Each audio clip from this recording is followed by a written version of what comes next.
Suposatzen dut, martxoaren 3an, 75ean zu ezinela egon Gasteizen, ezta? Kontatu duzunagatik, zu Gasteizen ezinen egon, baina nola bizi izan zenun egoera hori edo?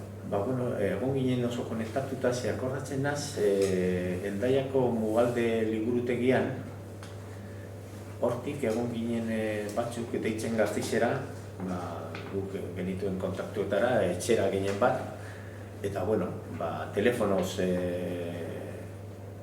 jakinean ipini ziguten testiguek ez, kasualidad nire anaia Ferran Elizan zegoen, Elizan bertan, eta kontatu ziguten, zelan gertatu, danak dakigu zelan gertatu izan, asamblea Eliza barruen, eta zelan hasi ziren tirokatzen, kei asko boteak sartu, jendea ateratzen saiatu, eta jendea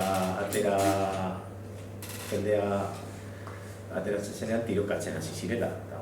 Eta gertatu ziren bost hildako eta horren beste zauritu ez. Bai, oso gogorra. Baina nik enteratu nintzen, telefonoz enteratu nintzen.